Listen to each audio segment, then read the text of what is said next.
तेरी शरण हमें प्यार दे माँ, हे शारदे माँ, हे शारदे माँ, अज्ञानता से हमें तार दे माँ। मुनियों ने समझी है, गुणियों ने जानी, वेदों की भाषा पुराणों की बानी। मुनियों ने समझी है, गुणियों ने जानी, वेदों की भाषा पुराणों की बानी। हम भी तो समझें, हम भी तो जाने, विद्या का हमको अधिकार दे माँ, हे शारदे माँ, हे शारदे माँ, अज्ञानता से हमें तार दे माँ। तू श्वेतवाणी कमल पे विराजे, हाथों में वीणा मुकुट सिर पे साजे। तू श्वेतवाणी कमल पे विराजे, हाथों में वीणा मुकुट सिर पे साजे। अज्ञानता के मिटा के अंधेरे, उजालों का हमको संसार दे माँ, हे शारदे माँ, हे शारदे माँ, अज्ञानता से हमें तार दे माँ।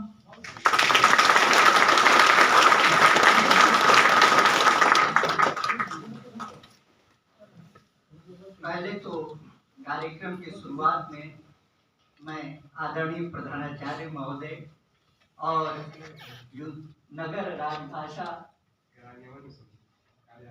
नहीं अधिकारी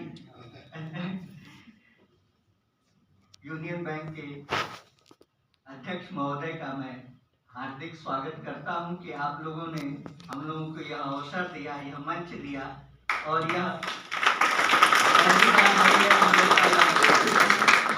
हम लोग को बड़ा अच्छा लग रहा है कि हम लोग यहाँ पुनः बुलाए गए हैं और इस सुंदर सभागार के हम लोग हिस्से बने हैं। क्योंकि 1949 में जब राजभाषा बनाई गई तो एक प्रश्न खड़ा हुआ कि हिंदुस्तानी राजभाषा होगी या हिंदी राजभाषा होगी, और दूसरा प्रश्न यह था कि फारसी लिपि होगी कि देवनागरी लिपि होगी।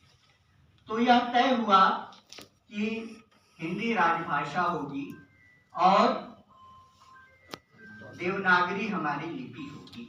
आज 78% लोग इस राष्ट्र में ऐसे हैं जो हिंदी बोलते हैं, पढ़ते हैं, समझते हैं। और अगर हम दूसरी भाषाओं को देखें तो दूसरे नंबर पर बंगला आती है जो करीब 10-11% के आसपास है। तीसरे नंबर पर तमिल आती है जिसको 8% लोग समझते हैं। तो एक बड़ा वर्ग है जो हिंदी को समझता है, बोलता है और संपर्क के रूप में इस्तेमाल करता है। लेकिन इसके अलावा हमारी यह एक जिम्मेदारी भी है कि हम तमिल को भी, तेलुगु को भी,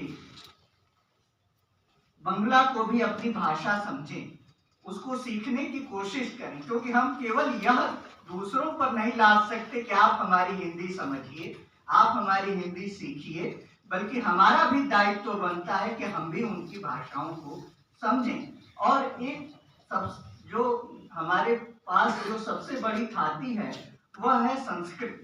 और भारत की जितनी भाषाएं हैं लगभग 1-2 भाषाएं छोड़ दी, जो सारी भाषाएं उसी संस्कृत से निकली हैं। तो अगर हम हिंदी जानेंगे तो संस्कृत जानना हमारा ध्येय बनता है, और उसके इसलिए भी हमारी यह जिम्मेदारी बनती है कि हम हिंदी को जानें। तो इसी राजभाषा के लिए, और मुझे इस बात की भी बड़ी खुशी है कि यहाँ एक नगर राजभाषा कमेटी भी है जो क्रियान्वयन करती है, और उस अवसर पर हम लोग बुलाए गए हैं। कविता को जब परिभाषित किया गया तो कविता की परिभाषा देते हुए कहा गया कि कविता जो है वह नवोन्मेष शालिनी प्रतिभा प्रज्ञा है। इसका अर्थ होता है कि वो नए नए भावों को बढ़ाने वाली क्षमता पैदा करती है और उसके उत्कर्ष तक पहुंचाने वाली बुद्धि कवि को देती है। इसीलिए कहा गया कि कवि के रूप में कुछ करना यह एक श्रेष्ठ कर्म है। और कहा गया है कि कवि जो है वह एक सांचा गढ़ता है। कुछ लोग हैं जो वक्त के सांचे में ढल गए, कुछ लोग हैं जो वक्त के सांचे में ढल गए, कुछ लोग हैं जो वक्त के सांचे बदल गए। साहित्यकार जो है वह कालदर्शी होता है, वह अपने समय से आगे की चीजें देखता है। इसीलिए उसकी चीजें आज जितनी प्रासंगिक होती हैं उतनी ही 50 साल बाद, 100 साल बाद, 200 साल बाद भी होती हैं। इसीलिए उसको कालदर्शी कहा गया और इसीलिए वह सांचा बदलने का काम करता है। मैं इस कार्यक्रम की शुरुआत में व्यंग की छटा बिखेरने के लिए श्री आशुतोष श्रीवास्तव जी को आमंत्रित करना चाहूंगा। आशुतोष जी आए और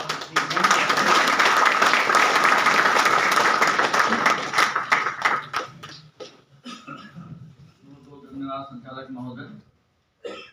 कार्यक्रम के शुरुआत में मुझे बुलाया गया है।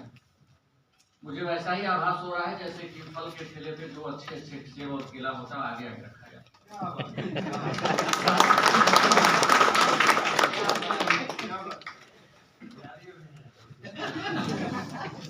जैसा मान्यवर ने कहा कि व्यंग की छटा बिखेरें, तो मैं आपको सूचित कर दूं कि मैं भी पहले प्रेम प्यार की कविताएं मेरी शादी है। अब तो ठीक है, नहीं रहता हूँ तो व्यंग कर लेता हूँ। हालांकि व्यंग करना भी बड़ा खतरनाक काम है। जैसे मैं अभी कहूँ आप इस सेंटर के शेर हो, अच्छा लगा? Yes sir. और अगर मैंने ये कभी नहीं कहा कि शेर एक निहायत गंदा, जंगली, खतरनाक, खूंखार जानवर होता है।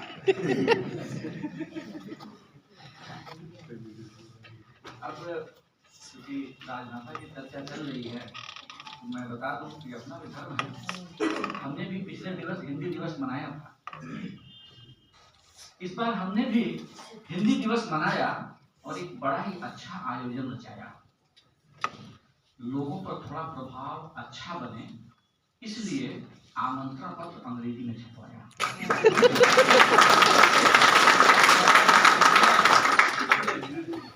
विश्वविद्यालय के प्रवक्ता को मुख्य वक्ता बनाया, जिन्होंने आते ही हिंदी में हाथ तंग होने का सुर कहा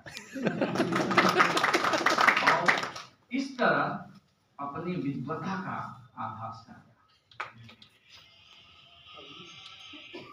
फिर मिलकर सबने हिंदी उत्थान की खूब बातें की और तय किया कि अगले बरस हम फिर से हिंदी दिवस मनाएंगे, क्योंकि प्रश्न जहां था वही रह गया कि क्या हिंदी हमारी मातृभाषा है या मात्र एक भाषा है।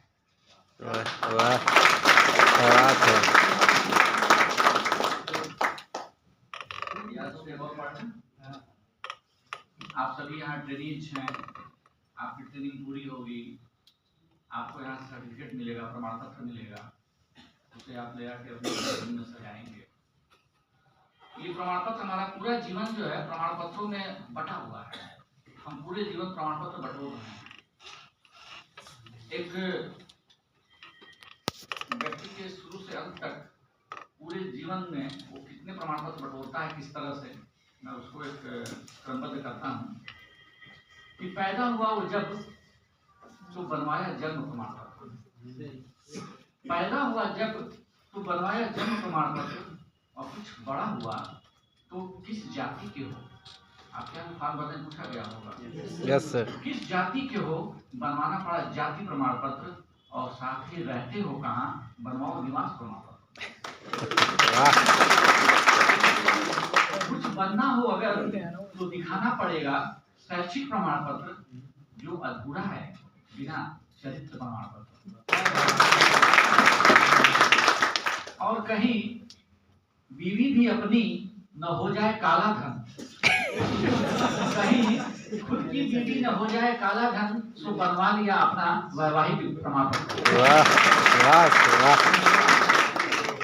और अब वही कुछ आए तो देना पड़ा हर वर्ष आय प्रमाण पत्र। और जब अंत में हुआ सेवानिवृत्त तो उसे अब देना था हर साल अपना जीवित प्रमाण पत्र। वो इंसान था कि कागज का पुलिंदा, वो इंसान था या कागज का पुलिंदा, राशन कार्ड में मर गया, आधार में था जिंदा। अरे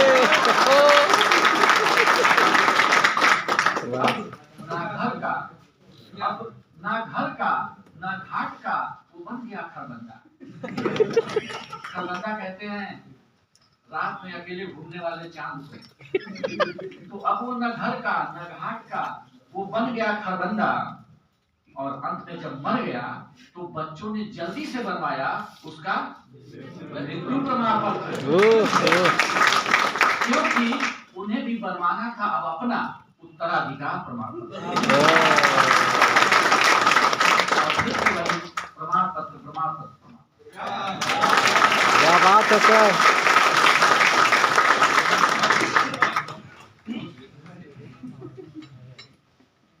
मजा आ गया। अभी आपने आशुतोष जी की व्यंग्य रचनाएं सुनी। अब हम लोग थोड़ा गजल की दुनिया में चलते हैं। गजल को सामान्यतः उर्दू की विधा मानी जाती है, लेकिन गजल उर्दू की भी है और हिंदी की भी। कहा गया है कमल उर्दू के खिलते हैं, प्रधानाचार्य महोदय, कमल उर्दू के खिलते हैं यहाँ हिंदी के झीलों में। कमल उर्दू के खिलते हैं यहाँ हिंदी के झीलों में, गजल को बांटना मुश्किल है भाषाई कबीलों में। मैं शानदार गजल प्रस्तुत करने वाले आदरणीय गोपाल गौरव जी को आमंत्रित करूंगा कि वो हमें और अपनी गजल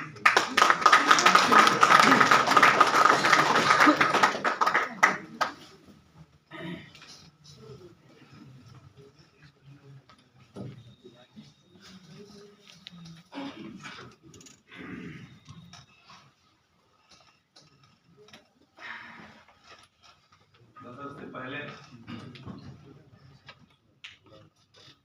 चार पंक्तियों में कुछ बात करता हूँ। देखिए सीधे सीधे शब्दों में कुछ बात करने की कोशिश किया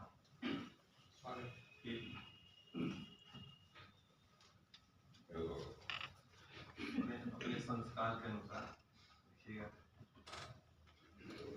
कि हमने कब आपसे तलवार की बातें की हैं, हमने कब आपसे तलवार की बातें की हैं, हमने अब तक तो फकत प्यार की बातें की हैं, हमने अब तक तो फकत प्यार की बातें की हैं। और मेरी गजलों का जो दुनिया पे कुछ असर न हुआ तो समझ लीजिए कि बेकार की बात है।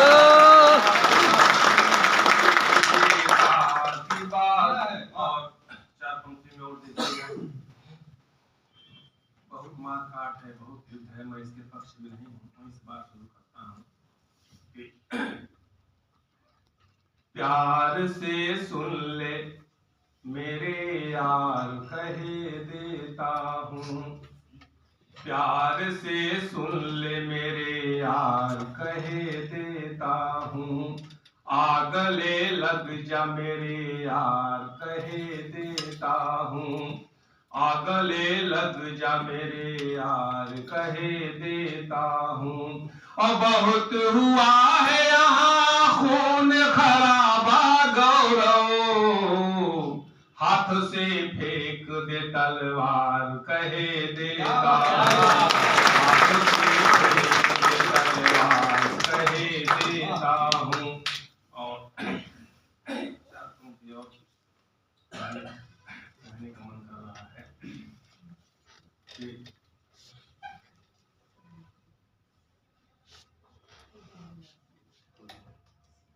जबकि मौजों को देख डरते हो। बहुत बड़ी बड़ी बात लोग करते हैं, फिर वही से कहता हूँ कि जबकि मौजों को देख डरते हो, पार जाने की बात करते हो। जबकि मौजों को देख डरते हो, पार जाने की बात करते हो। और इश्क भी बेपनाह करते हो, और जीने की बात करते हो।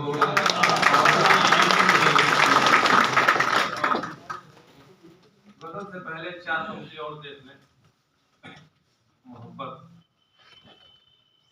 उसको देखते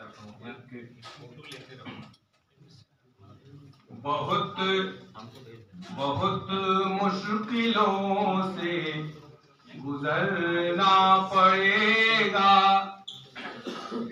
बहुत मुश्किलों से गुजरना पड़ेगा। राहे वफा से गुजरना पड़ेगा, मुहब्बत करोगे तो मरना पड़ेगा। मुहब्बत करोगे तो मरना पड़ेगा। आसमान में कब तलक तुम उड़ोगे, आसमान में कब तलक तुम उड़ोगे। कभी तो ज़मीन पे उतरना आसमान में कब तलक तुम उड़ोगे। कभी तो ज़मीन पे उतरना पड़ेगा, मुहब्बत करोगे तो मरना पड़ेगा।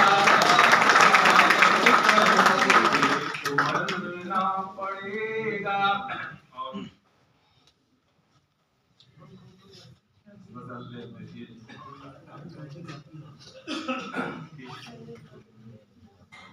सीधे से शब्दों में किया गया।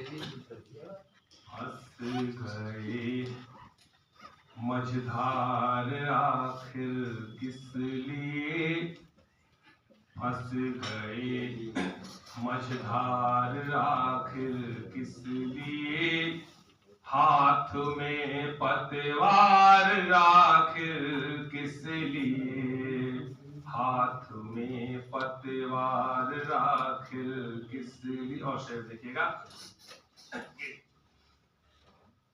तोड़ दी जब आपने खुद दोस्ती, तोड़ दी जब आपने खुद दोस्ती। आंसुओं की धार आखिर किस लिए। वाह क्या बात है। तोड़ दी जब आपने खुद दोस्ती, आंसुओं की धार आखिर किस लिए। बने रहिए, फंस गए। और मोहब्बत शब्द देखते रहिए। गुस्सा रहता है, वहीं से बात शुरू करता हूँ कि तू मोहब्बत का पुजारी है अगर, तू मोहब्बत का पुजारी है अगर। हाथ में तलवार आखिर किस लिए। फंस गए मझधार आखिर किस लिए। हाथ में पतवार आखिर किस लिए। और शेर देखिएगा कि कहता क्या आदमी करता क्या है कि दिल से तो इनकार करते हो मगर दिल से तो इनकार करते हो मगर लब से ये इकरार आखिर किस लिए हाथ में तलवार आखिर किस। और शेर देखिएगा कि देख कर रास्ता बदल देते थे तुम देख कर रास्ता बदल देते थे तुम आज इतना प्यार वाह वाह वाह वाह। अरे सब गर्दन मचा दिए। थे तुम आज इतना प्यार आखिर किस लिए हाथ में तलवार आखिर किस लिए फंस गए मझधार आखिर। और एक शेर देखिएगा मेरा कमेंट में शिकायत है कि देखते ही देखते हम लुट गए देखते ही देखते हम लुट गए आप है सरकार आखिर किस लिए देखते ही देखते हम लुट गए आप है सरकार आखिर किस लिए हाथ में तलवार आखिर किस लिए। और एक शेर देखेंगे गेरुआ वस्त्र वालों के लिए है कहाँ चले जाते हैं कि आप उसके दर न अब तक जा सके जाने के लिए निकले थे कहाँ चले गए कहाँ कि आप उसके दर न अब तक जा सके आप उसके दर न अब तक जा सके तज दिए घर बार आखिर किस लिए फंस गए मझधार आखिर। और एक ब्रह्म सत्यम जगत मिथ्या दिमाग गया शेर बन गया कि जो भी चाहा सब किया संसार में जो भी चाहा सब किया संसार में अब हुआ बेकार आखिर किस लिए हाथ में पत्ते और मक्का देखिएगा खौफ जब गौरव तुझे दुनिया का है खौफ जब गौरव तुझे दुनिया का है इश्क का इजहार आखिर किस लिए तुझे दुनिया का है इश्क का इजहार आखिर किस लिए फंस गए मझधार आखिर किस लिए हाथ में पतवार आखिर किस लिए। क्या बात है साहब।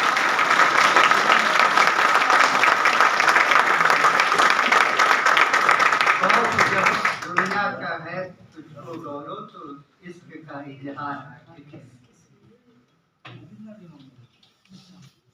तुम्हारे दिल की चुभन भी जरूर कम होगी किसी के पांव से कांटा निकाल। अभी तक आप लोगों ने ट्रेनर साहब को लोहे के डिब्बे के कांटों को ठीक करते देखते सुना है। पिछली बार हम लोगों ने सुना कि वो एक मोम सा पिघलता हुआ खूबसूरत सा दिल भी रखते हैं जिसमें कविता की संवेदनाएं जगती हैं। और कवि वही है जो उजालों की बात है, क्योंकि दुनिया हमेशा से अंधकारमय रही है और ज्ञान उसको उजालों से भर देता है। मगर ये तो तय है कि कुहरे छटेंगे, मगर ये तो तय है कि कुहरे छटेंगे। जहां रात बीती सवेरा तो होगा, किन्हीं ओस भीगी हुई फुंदियों पर परिंदों का आखिर बसेरा तो होगा। इसी एक सुबह के लिए हम जिएंगे, उजाले जो हमको रास आ गए हैं। और इन्हीं उजालों की बात करने के लिए मैं आपके ट्रेनर सुनील कुमार जी को आमंत्रित करता हूँ।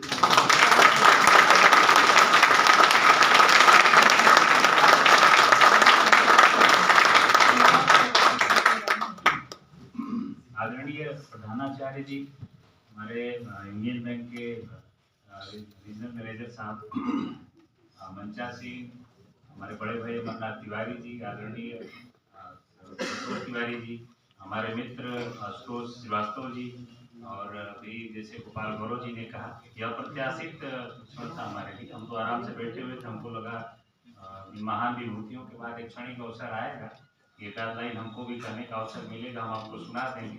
वो इसलिए कि सभागार में पिछले 7 साल से लगातार अनवरत अनेकों कार्यक्रम होते हैं, और उस कार्यक्रम का जिम्मा जितने भी हमारे आदरणीय प्रधानाचार्य है सबने हमको सौंपा, और हम हर बार यही अपना दायित्व निभाते रहते हैं।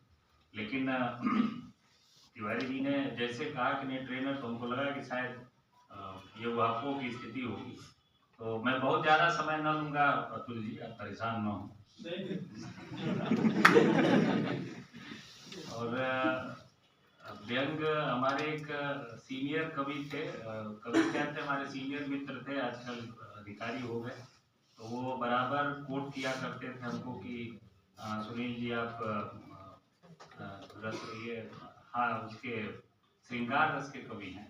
हालांकि न जाने कौन सी विधा उन्होंने हमारे अंदर देखी थी कि कहाँ से हमारे अंदर श्रृंगार फूटता है, लेकिन कभी कभी होता है कि कुछ चीज़ें अनायास निकल जाती है। जैसे मैंने कविता लिखने का मेरा आशय सिर्फ ये था कि जैसे कहीं लिखा गया है कि वियोगी होगा पहला कवि, आस से उपजा होगा ज्ञान, उमड़कर आंखों से चुपचाप बही होगी कविता। अच्छा, जब आप अपने भाव को व्यक्त करने के लिए, भाव के अभिव्यक्ति के लिए कोई माध्यम नहीं सूझता, तो कविता के माध्यम से आप उसको कागज पर लिख देते हैं।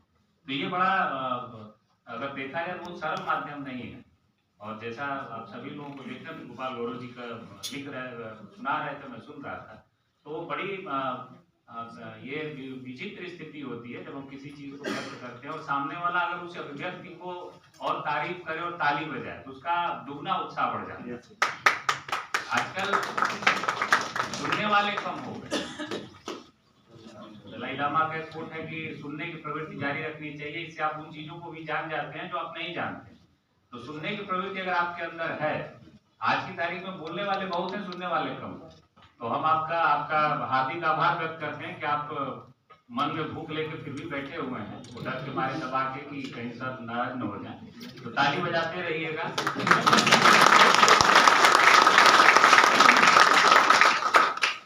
हमारे एक बड़े भाई हैं किसी में दिनेश जी, और मैं तिवारी जी से निवेदन करूंगा कि एक अवसर उनको भी दिया जाए कि आप भी कहें। एक छोटी सी कविता सुना के, लंबा व्याख्यान हो गया हमारा। एक कविता थी हमारी, मैंने लिखा था कि मैं सब कुछ भूले बैठा हूँ, सब याद दिलाने आ जाओ। मैं सब कुछ भूले बैठा हूँ, सब याद दिलाने आ जाओ। मैं क्या हूँ और मैं कैसा हूँ, मुझे मुझसे मिलाने आ जाओ। जीवन की आपाधापी में फुर्सत मिल जाए मुश्किल है, जीवन की आपाधापी में फुर्सत मिल जाए मुश्किल है। मैंने चाय बनाई अदरक की, तुम स्वाद बताने आ जाओ। चुपचाप तुम्ही को सुनता हूँ, हर आहट में तुम दिखते हो, हर कोने में तुम बिखरे हो, जर्रे जर्रे में लिपटे हो। तन्हा बेजान से जीवन का हर रंग तुम्ही से खिलता है। मैं खुद को समेटे बैठा हूँ, तुम मुझ में समाने आ जाओ। कुछ भूल जमी थी यादों पर आंखों की नमी ने धो डाले। एक आस नई सी जागी है, सपनों ने अंकुर बो डाले। उम्मीद तुम्हारी कायम है, तुम सोचोगे कुछ अच्छा ही। एक नींव बिछाई है मैंने, तुम दीप जलाने आ जाओ। बैठा हूँ, सब याद दिलाने आ जाओ। तिवारी जी छोटी सी अनुमति चाहेंगे तो 4 लाइन और सुनाने का अवसर देंगे।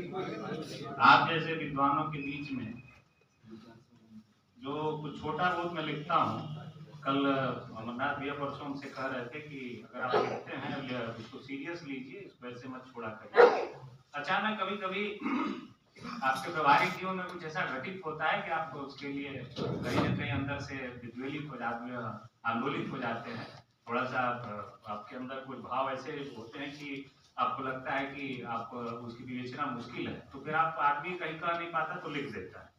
तो मन के मानस पर घटाएं जब घिरी संताप से, मन के मानस पर घटाएं जब घिरी संताप से, आत्मा आहत हुई हर एक अबोधित पाप से।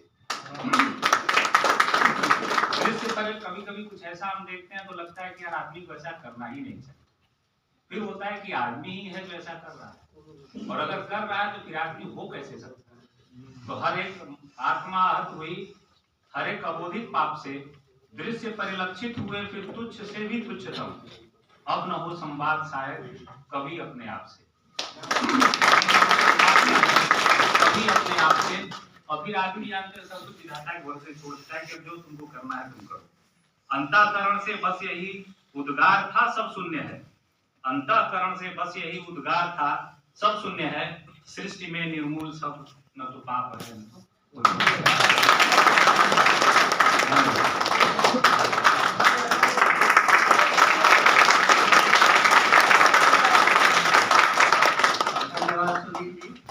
अदरक की चाय के साथ एक घर के माहौल से आपने दार्शनिकता की ऊंचाई तक भी पहुंचाया, और इसी कड़ी में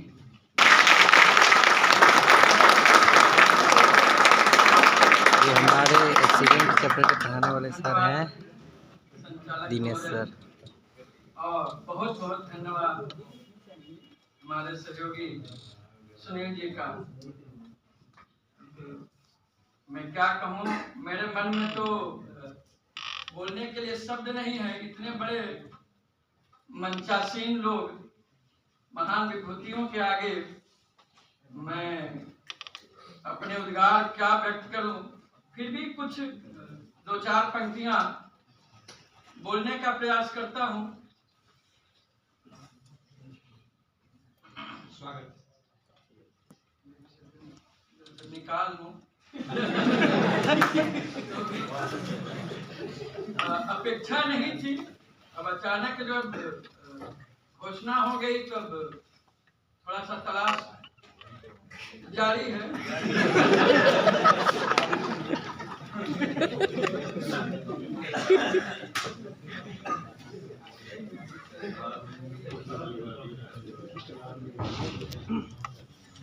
प्रस्तुत करने का प्रयास कर रहा हूं, जिसमें शायद किसी दूसरे शायर या कवि की भी कुछ पंक्तियां आ जाए, क्योंकि उसी को आधार मान करके मैंने कुछ पंक्तियों को सजाने का प्रयास किया है। और वो पंक्तियां हैं: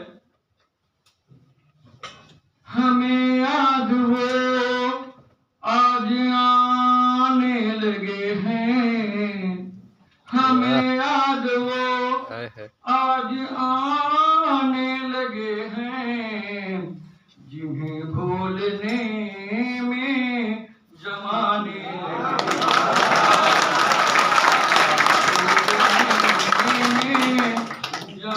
गुरु हमें याद वो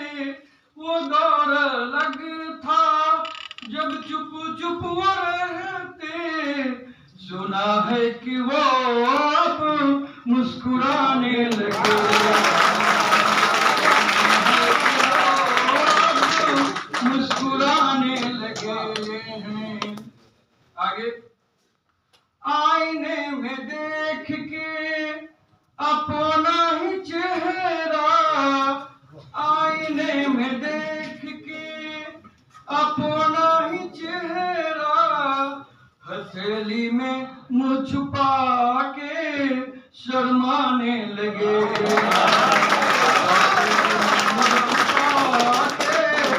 शर्माने लगे हैं। बरसों बाद वो याद आने लगे हैं, जिन्हें भूलने में जमाने लगे हैं। मैं समझता हूँ कितने लोगों को पुरानी बातें याद आ रही होगी। अगर याद आ रही होगी तो समझे असर हो रहा है। आगे तसव्वुर से देखे मगर हकीकत न हुआ जो, तसव्वुर से देखे मगर हकीकत न हुआ जो, खामोश होकर बुदबुदाने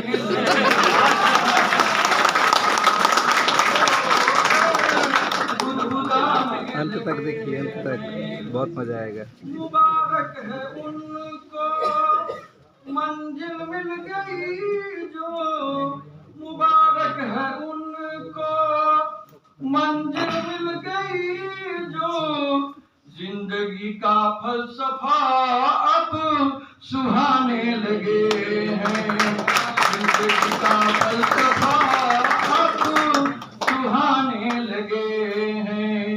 हमें याद वो आज आने लगे हैं, जिन्हें भूलने में जमाने लगे हैं, जिन्हें भूलने में जमाने लगे हैं।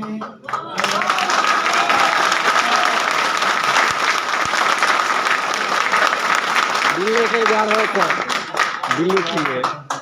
दिनेश जी की गजल सुन के आपको यह एहसास तो हो ही गया होगा कि प्रेम में कितने गहरे डूबे।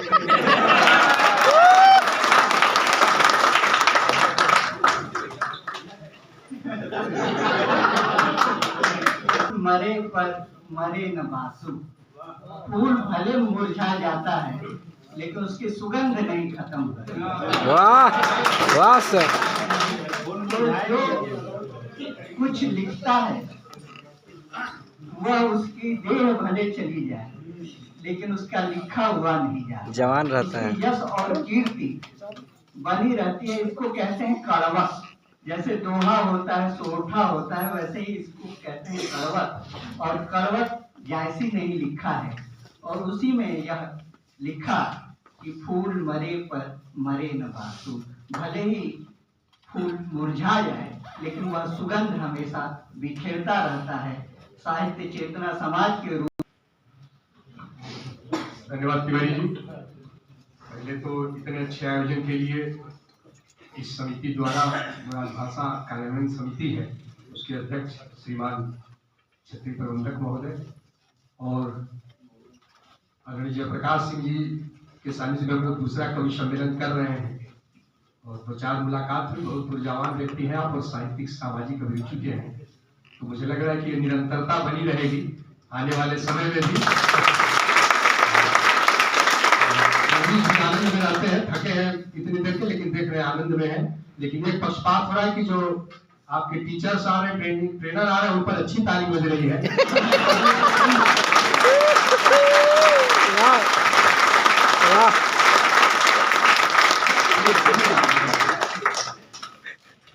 डॉक्टर संतोष तिवारी जी बहुत अच्छे संचालक है और साहित्य चेतना समाज विभिन्न प्रतियोगिताएं भी 40 साल पुरानी संस्था है। तो अपने विद्यार्थी जीवन में ये निबंध में, सामान्य ज्ञान में, कई विचार व्यक्ति भाषा प्रतियोगिता में टॉपर रहे संतोष तिवारी जी, और आप देख रहे होंगे इनकी प्रतिभा क्षमता। वर्तमान में आप शिक्षक हैं डीएवी इंटर कॉलेज में हिंदी के। हमारे बाद आपको भी काव्य पाठ करना है तिवारी जी। अभी से मैं आपको इसलिए कह दे रहा हूँ, क्या पढ़ना है आप पहले से ही अपना। अभी वैवाहिक समारोह काफी संख्या में आमंत्रित हुए, उसकी 2 झलकियां मैं आपको प्रस्तुत करना चाहता हूं। विवाह के शुभ अवसर पर आमंत्रित एक मिनिस्टर, विवाह के शुभ अवसर पर आमंत्रित एक मिनिस्टर, बुलाया गया उनको, देने को वर वधू को आशीर्वाद, चख चुके थे वे उद्घाटन का स्वाद, आकर तुरंत अपनी जेब से चाकू निकाला और वर वधू का गठबंधन काट डाला। अपनी जेब से चाकू निकाला और वर वधू का गठबंधन काट डाला। फिर प्रसन्न मुद्रा में लगे कहने, मैं इस कार्यक्रम का उद्घाटन करता हूं और इनके सफल जीवन की कामना और दूसरा दृश्य, जो परिवार टूट रहे, जो एकल परिवार हो रहे हैं, उस पर क्या कवि कहना चाहता है, उस पर ध्यान आकृष्ट करना चाहूंगा। एक नवविवाहिता की हो रही थी विदाई, कुछ ही क्षणों में माँ बाप से होनी थी उसकी जुदाई।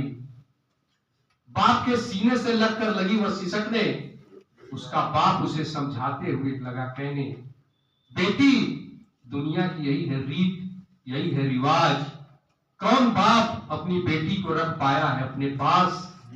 बन के रहना अपने पति के चरणों की दासी, घर को बनाना स्वर्ग और घर वालों को स्वर्गवास।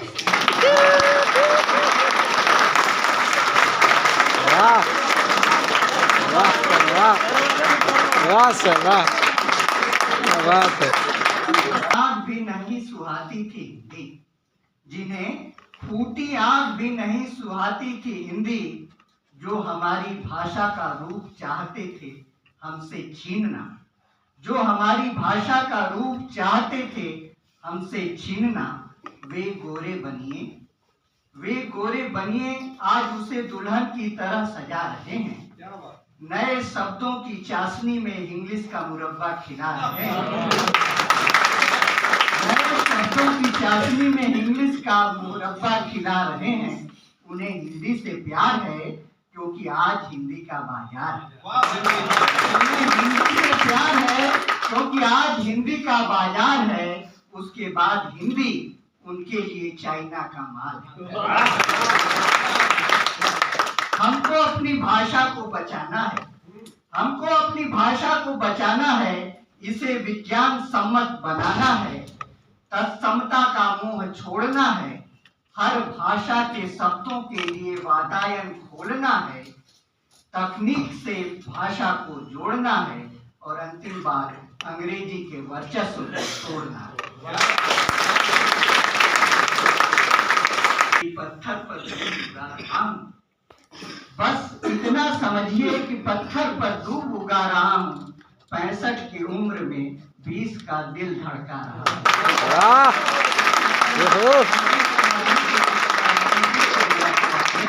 और अपनी प्रेम से भरी लहरियों को यहाँ स्पंदित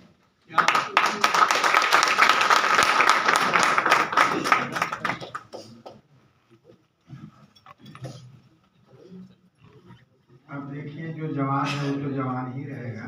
वाह, जवान बनने की जरूरत तो उसको है जो बूढ़ा हो गया। और ये साइकोलॉजी कहती है कि अगर आप जवान बनना चाहते हैं, बने रहना चाहते हैं, तो जवानी को याद रखें। जवानी को भूल जाएंगे, आप बूढ़े हो जाएंगे। हाँ, और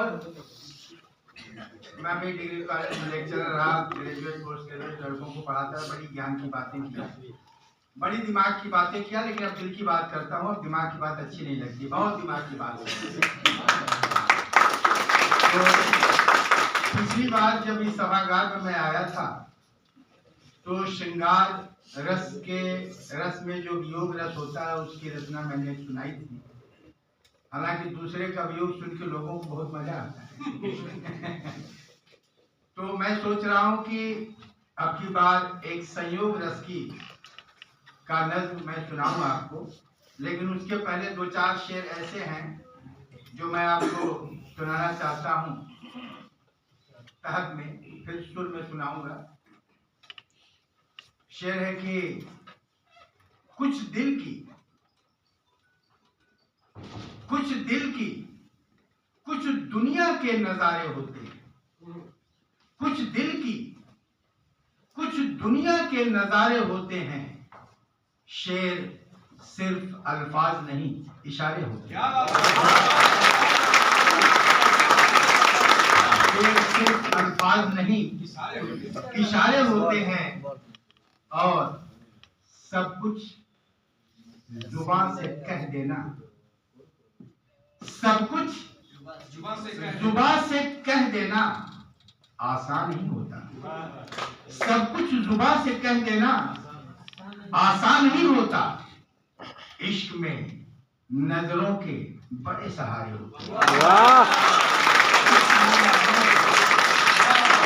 बड़े सहारे होते हैं। और शेर है कि छोड़ गए वो जैसा, वो का मतलब तो आप समझिए। छोड़ गए वो जैसा, वैसा ही सारा का सारा है। छोड़ गए वो जैसा, वैसा ही सारा का सारा है। ये बेचारा दिल अपना अभी भी पारा पारा है, अभी भी पारा पारा है। और शेर है कि अपनी प्यास दरिया के मीठे पानी से बुझती है। अपनी प्यास दरिया के मीठे पानी से बुझती है। तू समंदर है तो क्या, तेरा सब पानी खा रहा है।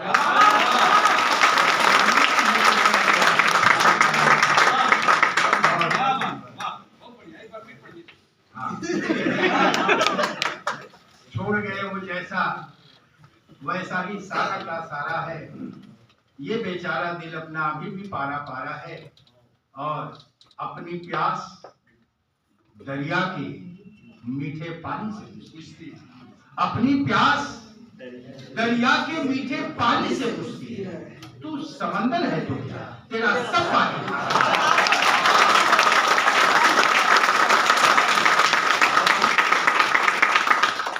थोड़ा सा गंभीर शेर तहत में सुना के फिर आपको एक नज़र सुनाऊंगा कि आपको ऐसा न लगे कि सब बस इश्क मोहब्बत की ही बातें दिल दिमाग में रहती हैं। हालांकि हकीकत यही है, क्योंकि मैंने कह दिया कि दिमाग की बातें बहुत किया, आप दिल की बात करने की जरूरत होती है। तो कुछ शेर है कि वक्त गुजर जाता है, वक्त गुजर जाता है, सारी उम्र ढल जाती है। वक्त गुजर जाता है, सारी उम्र ढल जाती है। मुट्ठी जितनी कस कर बांधे, रेत फिसल जाती है।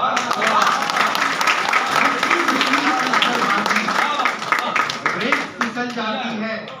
और शेर है कि कोशिश लाख करे, कोशिश लाख करे कोई, पर दर्द नहीं करता है। कोशिश लाख करे कोई, पर दर्द नहीं छुपता है। बंद बंद पलकों से भी हर बूंद निकल जाती है, हर बूंद निकल जाती है। और शेर है कि जुबान से निकली बात, जुबान से निकली बात कभी राज नहीं रह पाती। जुबान से निकली बात कभी राज नहीं रह पाती। मौका मिलते राजदार की जुबान पिघल जाती है। मौका मिलते राजदार की जुबान पिघल जाती है। और शेर है कि किसी की बातें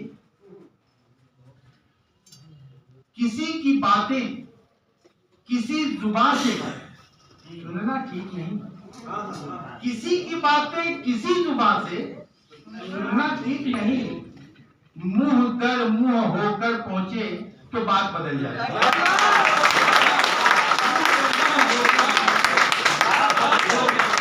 बात बदल जाती है। और मैं सोच रहा हूँ कि आपको एक नज़र सुना और वियोग की नहीं संयोग की सुनाऊं। और ये जो मैं पढ़ने जा रहा हूँ, मेरे जो कवि साथी हैं उन्होंने भी कभी नहीं सुने। और आप तो खैर आज पहली बार सुनी रहे हैं। सौभाग्य। कभी कहा था किसी से,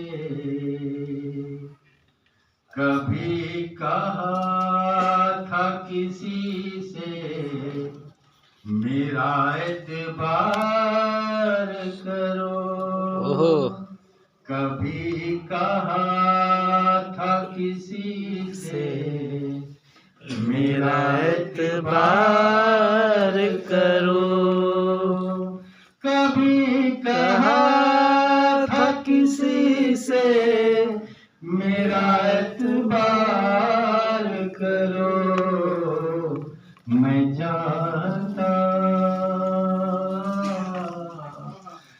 चाहता हूँ तुम्हें, तुम भी मुझे प्यार करो, मैं चाहता हूँ तुम्हें, तुम भी मुझे प्यार करो, खामोशी हो ना सके मन में, किसी से प्यार का इजहार करिए और वो खामोश बैठा रह जाए, उस समय कैसी भावना जागृत होती है।